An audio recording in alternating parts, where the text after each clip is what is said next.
Welcome to City Cinematheque, where the art and pleasure of the movies are the subject of serious discussion. I'm your host, Jerry Carlson, and I teach film studies at the City College of the City University of New York. Today, we're going to be looking at one of the classics of American silent film, the 1928 production Street Angel, starring Janet Gaynor and Charles Farrell, and directed by Frank Borzage.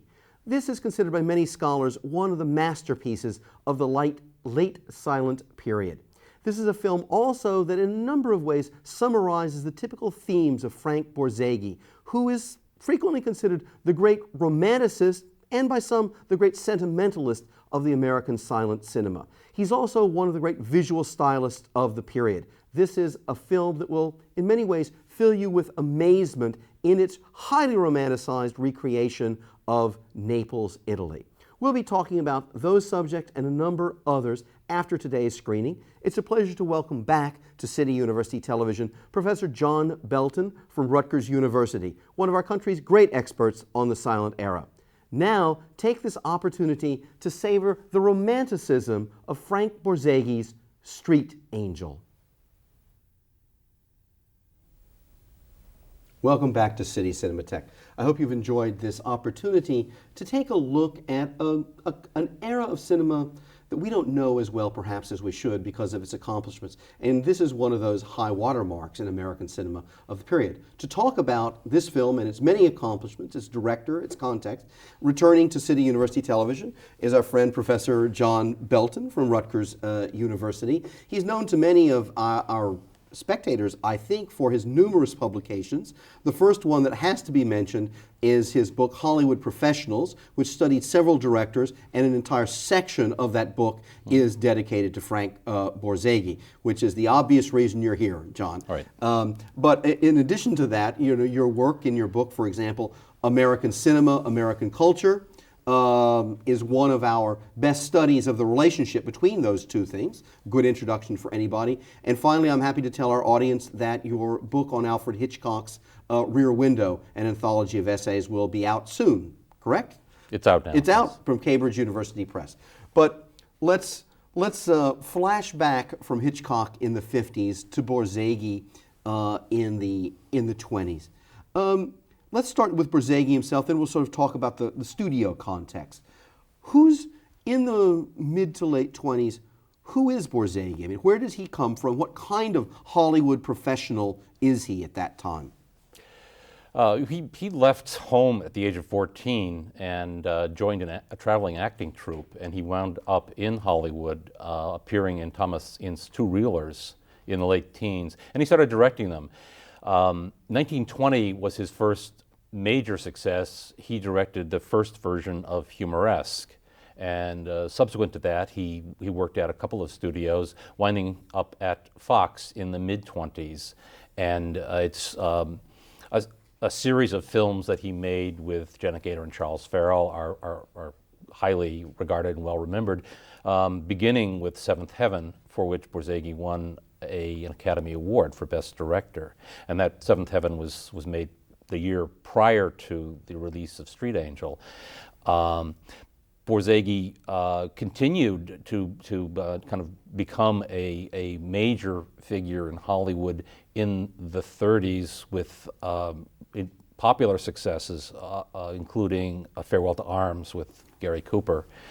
At MGM, he directed such films as The Shining Hour, Three Comrades, The Mortal Storm, Strange Cargo. And in the post-war era, I think he's probably understood in terms of one peculiar film noir, Moonrise, yes, and a series of other sort of romantic melodramas. I've Always Loved You, which is in the sort of late 40s, and then his next to last film, China Doll, which I think deserves special mention. He won a second Academy Award for a film in 1931 called Bad Girl, so that the profile of his career is one that sort of places him at the forefront of Hollywood directors in the late silent, early sound period. Right, and he did live long enough not merely to see television, but participated in the television industry itself. Is that right? Yes, there's this sort of interesting lacuna in his career sometime after Moonrise, and before much was known about Borzage, people were speculating about whether he had been blacklisted or some other fate had befallen him, and he became very depressed by the pessimism of post-war Hollywood cinema, and he retired from motion picture directing. And in the 50s, he directed films for television.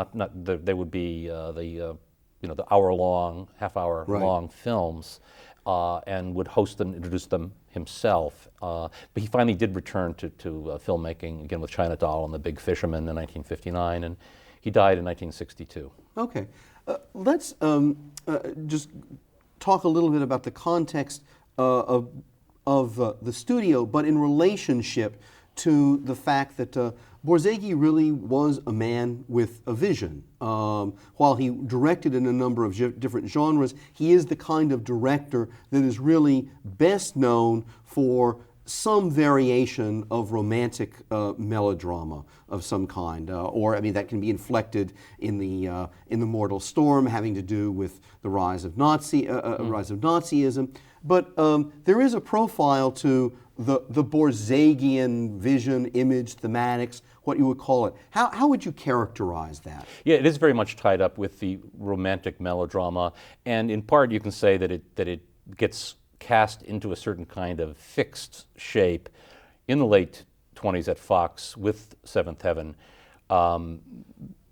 in that a number of his other films seem to be reworkings of Seventh Heaven, including Man's Castle with Spencer Tracy and Loretta Young, and China Doll, the cynical male who is somehow rescued by the redemptive female. Okay, let me stop you just for a second, because we're choosing in this particular series to show Street Angel, not Seventh Heaven. So since it's not a film that is known so well by people outside of, film scholarly circles, just summarize a little bit of Seventh Heaven, and then how we get from Seventh Heaven to Street Angel, that's how they're related. Because Street Angel, in a certain sense, is the follow-up to a highly successful film, and I wouldn't say either benefits from or suffers from, but has that "can we do it again" kind of quality, keeping enough that was successful, but making the variation in different significant enough that people think it's a different film. Seventh Heaven brought together Charlie Farrell and Janet Gaynor for the first time, and it was one of Gaynor's first films. She was making Sunrise at the same time she was making Seventh Heaven. So that chemistry was being discovered at this particular moment and marketed, again, through a series of not sequels, but pairings of this couple again and again. Borzage was understood as, I would say, of the Fox studio directors, he was the ideal person to be directing romantic melodramas. Raoul Walsh and Howard Hawks were these guys who did action films. John Ford was marvelous at doing melodramas like Four Sons, but the romantic melodrama really was something that really interested Borzage, and he was very, very successful in getting emotionalizing his direction and getting the best possible performances out of his actors and actresses. And emotionalizing the direction is something that he was able to do through unique camera angles that like the next to last sequence in Seventh Heaven, where there's this camera angle from the point of view of the painting in the church, looking down at this couple, the sort of being, as it were, blessed by this religious icon blessing their reunion. That's almost the same shot as in the end of Seventh Heaven, when Charlie Farrell returns blind to his love, who's waiting for him on the 7th floor, with all these other people saying he's dead.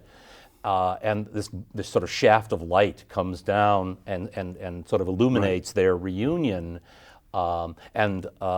Borzage then also cuts to this little overhead shot, this sort of God's eye view of the blessing of the director. So that kind of expressivity in terms of camera placement is something that enabled him to do things with his stories that other directors were less successful in doing. And it's one of the features of the silent film style, is this ability to express all through set design, camera movement, editing, and costuming and performances. Well, I'll just throw out another example of that, and there's the moment in which Janet Gaynor in Street Angel is brought into the courtroom after she's been brought off the street, and he does a very elaborate framing showing the way in which she is being brought into a threatening situation from behind the judge's bench with a deployment of the police officers in Neapolitan garb on that. And since the return of that garb, it's almost, yes, there are a couple of officers involved, but it is the return of that black shadowed, particular, almost like a cutout figure. What you have is the instilling visually of the fear of that shape. By that, she has to walk into and face all of that. So as she feels herself through the film pursued, when we get a glance, she looks somewhere and sees that it has a particular weight that has really been set up by that one shot in which she walks towards that, and we see her framed by all of this. The oppressiveness and threat of that has been, set up by a single camera shot, but then it's a visual motif that will then run through the entire film. That shot was apparently suggested during the designing of the film, actually, and so it was staged. It was not an accident, and it's one in which, as she approaches the bench, everything disappears but her eyes, and we see this overhead shot of her small and defenseless within this mammoth space. And that's one of the things about the sort of emotional expression of that Borzage has through space and set design in Street Angel, is that some of the sets in the film are these large, sort of curvilinear stone parapet facades that have this sort of monumental status, and these spaces are very alienating, very, very cold, very, very public. And there are spaces, however, for his romantic couples that visit the countryside and the circus. But most importantly, in the studio apartments that they have. Of course, they do not live in the same apartment, which is kind of interesting because they did in Seventh Heaven. There's a more highly moral sense here. But this is a world cut off from that outside world. It is a world that is much more cozy, much more intimate, much less threatening. And you can see that, in fact, the big scene in this film is where she closes the blinds to keep the law out as she perpetuates a certain kind of romantic fantasy of their forthcoming marriage the following day, only to sort of leave the space and surrender to the police and be incarcerated in some sort of lower depths, again, a large, monumental, dungeon-like area. So the overall design of the film is one in which it uses these sort of anonymous, impersonal spaces against a more romantic space. And the whole opening is sort of built around that because you have these enormous tracking shots which take you through the city of Naples, and you see essentially a kind of sordid, desperate economic situation that exists in the streets. Later at the end of the film, the wharves and the docks are where the prostitutes hang out. And it's within this neighborhood, of course, that the heroine, Angela, resides with her ailing mother. But again, this is a space that's sort of apart from that. And she's always vulnerable when she is in. She can't show her face, according to the script, because she'll be arrested. She's always vulnerable in these public spaces and always presiding, you might say, in these more private romantic spaces. Well, that's one of the things that I think cuts two ways in the way in which certain people appreciate Borzage and certain people do not. That is the degree to which people wish to, in a certain sense, buy into the notion of the possibility of refuge. And it is a refuge which is a removal from the conditions of modern life in the world. Insofar as you want to believe in that myth or can believe in it, then Borzage becomes very, very attractive to a number of spectators. And certainly in these films, he was an enormously popular artist. I mean, these are films at the highest level of artistic and technical accomplishment, but they were also enormously popular. as well. On the other hand, there's another strain of late silent filmmaking, which is very much an immersion, sometimes celebratory, sometimes critical, but an immersion, not an escape from modern life. And if you like certain people, you won't like other folks as much, because he is somebody who's both dislikes that crushing modernity, but then offers this possibility of a redemption from it. Before we go back into the film itself, I'd like to redirect us just for a moment, because you've already brought up a subject I think that might get away from us if we don't do it now, and that is, this is one heck of a fine-looking film in terms of the monumentality. Certainly you were talking about how that functions in relationship to the story and the character, but it also is an example of high quality, high production values for a film. How does that fit in with what Fox as a studio is doing at this point? Because this has quality written over it with a capital Q. Yeah, can I first just go back one jot, because I think it might help viewers who don't know much, who haven't seen a lot of silent films. Both Griffith and Borzage were directors of this modern era, and they deal with it, Griffith explicitly, in terms of his urban stories and the flight to this sort of rural paradise that you find again and again in his films. And Borzage as well, I think, is that many of his characters, not so much in this film, but in later films, are embittered by the modern world, by war, by cynicism, by capitalism. And there is this return to a kind of Christian paradise that you find both in Griffith and in Borzage, a kind of pre-agrarian, ideal, pastoral world.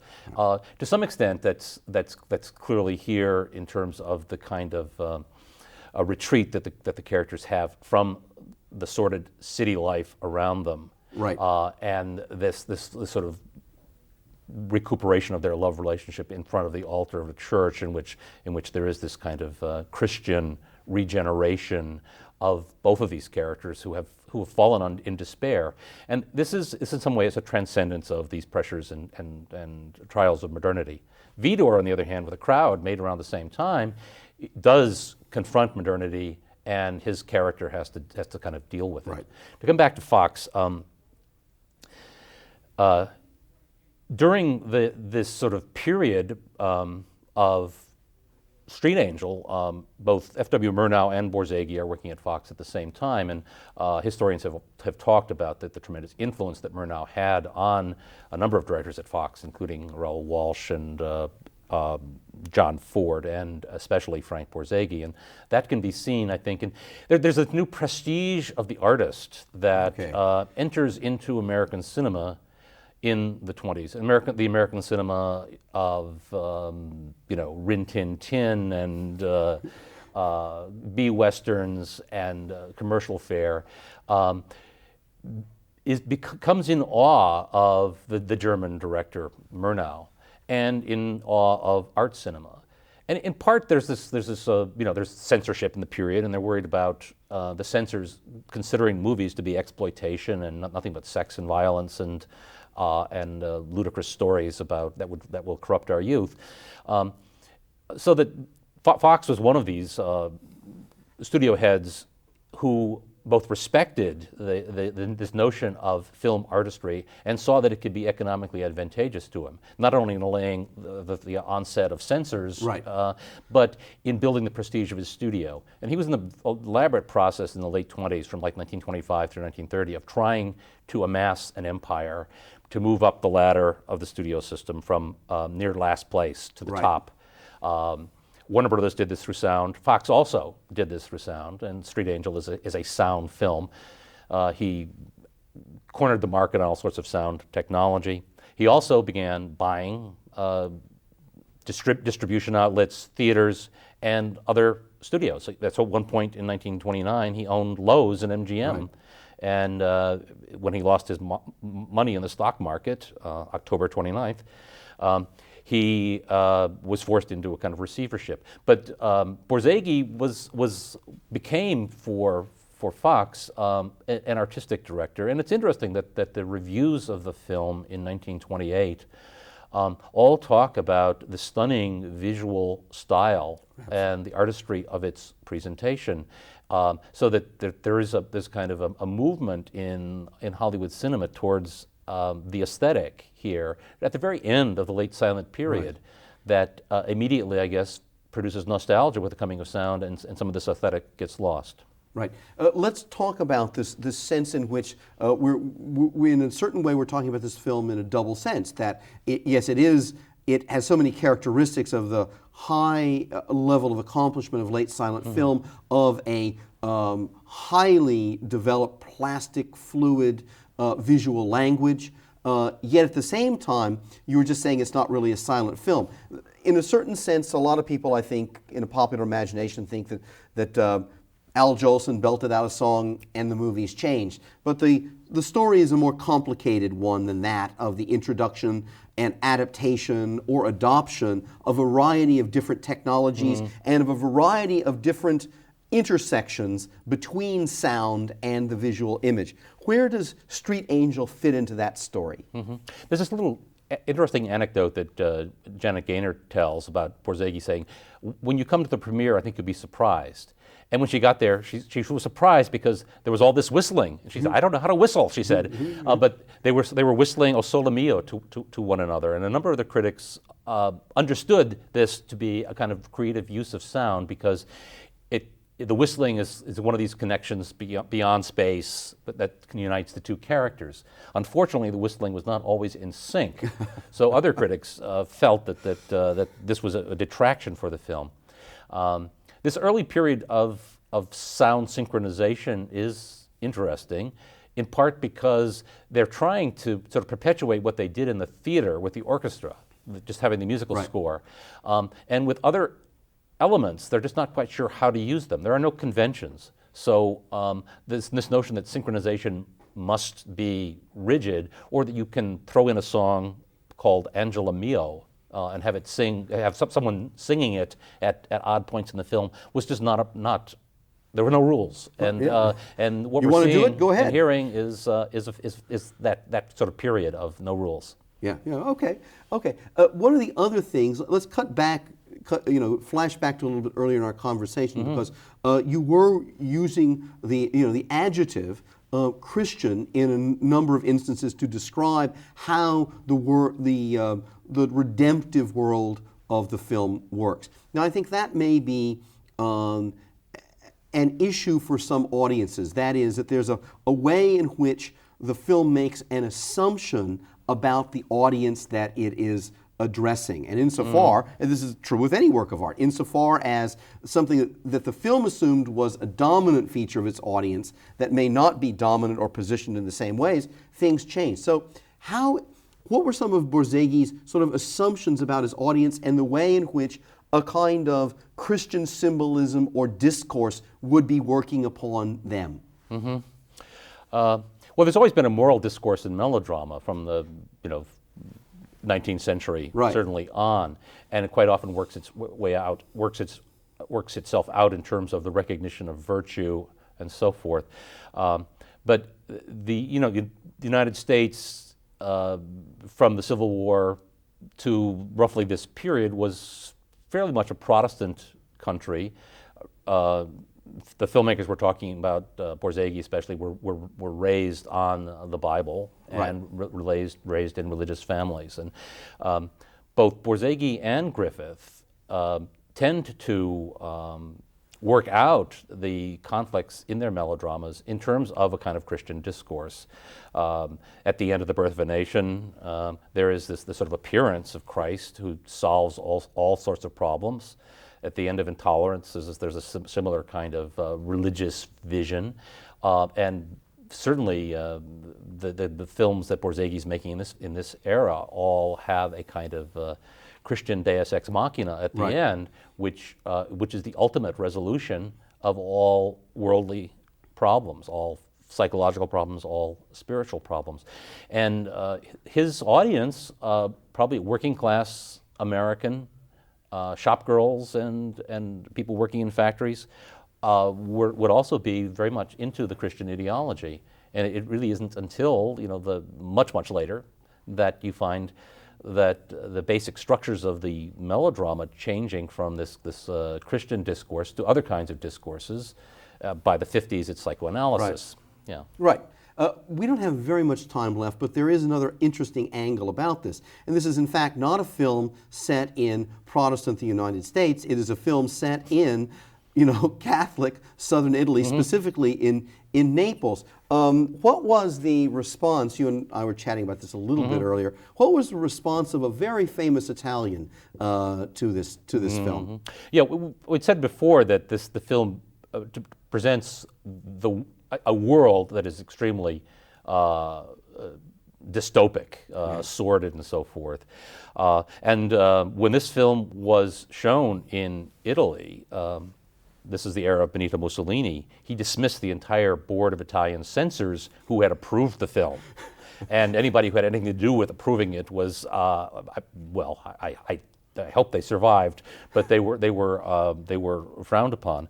And one of the film critics wrote in the magazine Impero, perhaps in the remote past, conditions approached those shown in the picture, but in Mussolini's Italy, certainly nothing of that nature exists. Gypsies, underworld characters, prostitutes, cheating, misery, vice, overdressed peasants, gammon life, people in rags, filthiness, superstition, thuggery, human landscapes immersed in endless fog. Even the classic sun of Italy was obliterated by the Fox directors. Can you imagine an Italian seascape perpetually steeped in fog? But we're going to have to quote. Okay, we're going to have to stop there. We'll have to end with those words of response to a film that we may have a completely different response to. If you'd like more information about City Cinematheque, drop us a line. Drop it to City Cinematheque, City University Television, 365 Fifth Avenue, New York, New York, 10016. That information again, City Cinematheque, City University Television, 365 Fifth Avenue, New York, New York, 10016. John, sorry to cut you off at the end of an extraordinary quotation, but we're going to end, I guess, with a cliffhanger about how we should think about that. Thanks for joining us today, and we look forward to having you back on City Cinematheque. Thank you. Great. And we look forward to having you back watching more of what we think is the best of international and classic cinema here on City Cinematheque. Thanks for joining us today.